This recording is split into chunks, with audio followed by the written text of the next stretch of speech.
Hello, this is 11D. I wanted to bring something to light and point out the obvious.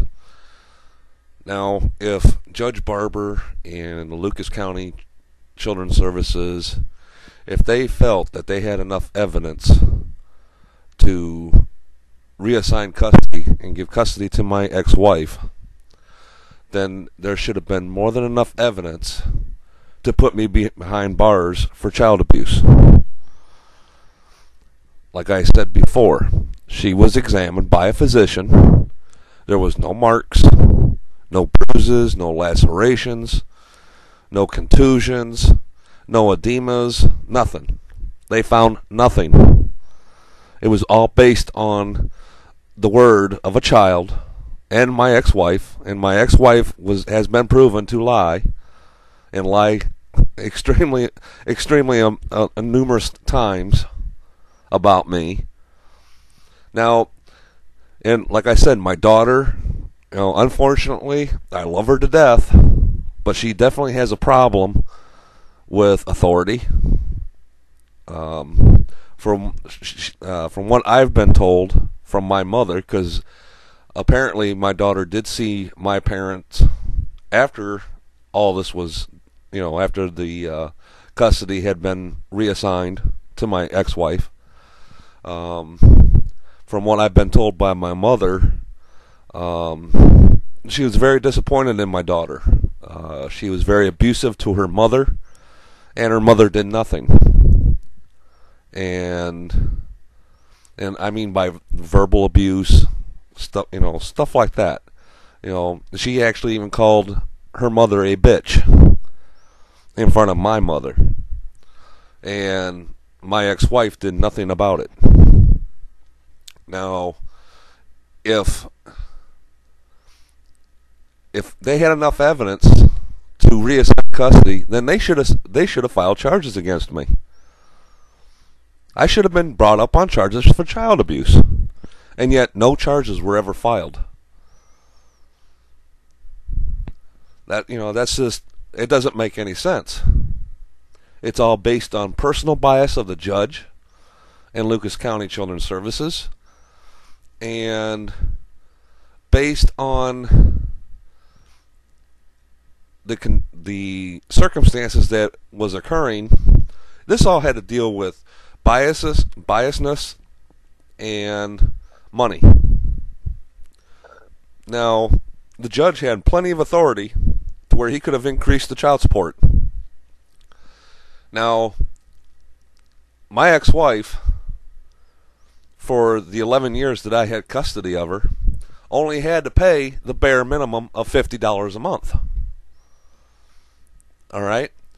Now that I became disabled and was put on Social Security, my ex-wife is getting $150 a month, and she makes more than I do. Now, tell me, where's the fairness in all this? My ex-wife knew what she was doing. She knows how to work the system. I'm not the only guy she's ever done this to. She has made it a habit of getting pregnant by a gentleman and then turning around and cheating on him or doing something and divorcing him. Now, when I was married to this woman, I was working full-time. I was going to college at Owens Technical College in Rossford, 15 credit hours a quarter, or a semester, excuse me, and teaching 2 nights a week at the adult education program through Swanton High School, plus helping to take care of her 3 kids, plus the one that we had together. Now, she's had 4 kids by 3 different men. Now, and the first husband committed suicide. The second husband, she got pregnant, got the guy to marry her, and then it wasn't even a year before she filed for divorce. Same way with me. She got pregnant. She knew the type of man I was, that I wouldn't run from my responsibilities. She got me to marry her. Within a year, the divorce was filed by her. There's a pattern. She's already been married 4 times. Now, if she's still with this guy, I don't know. But it's the same guy. The 4th husband that she married was the same guy that tried to teach my daughter how to French kiss at 1 years old. Now, you tell me. I mean, there's a pattern there. I've only been married once. And there was no evidence. And people that know me know that I would never hurt a child like that. Never. I would cut my arm off before something would happen to a child. Especially with my kid. I would have took a bullet for her. Without question, without hesitation, without pause. She was a daddy's girl. My ex-wife got jealous because my daughter would not go to bed when she was an infant. She would not go to bed until I got home from school. And sometimes that wouldn't be until 11:30 at night. She would stay up until I got home to where I could put her to bed. She felt safe with me.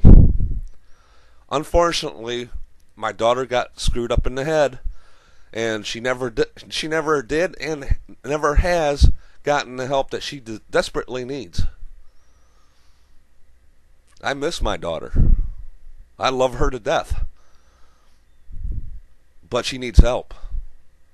And she's not getting it because Judge Barber is an idiot. He shouldn't be a judge. He's a disgrace to his seat that he sits on. Meaning a judge. This is just so obvious. If there was enough evidence to change custody, then there was enough evidence to file charges against me and put me behind bars. And no charges were ever filed. This is all common sense. And it's time that this type of corruption and these biasnesses are stopped. Just because you're a woman doesn't mean that you're able and better to be a parent. And these judges have got to learn to stop doing this crap.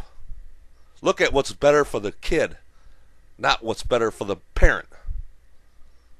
I thought things were starting to change by judges giving custody to fathers. It's still not as often as it should be. Just because a woman has a vagina does not make her a better parent. But I wanted to point out the obvious. If they had enough evidence to change custody, they had enough evidence to file charges and get a conviction, which they never did. Just something, food for thought there. Food for thought. Thank you very much.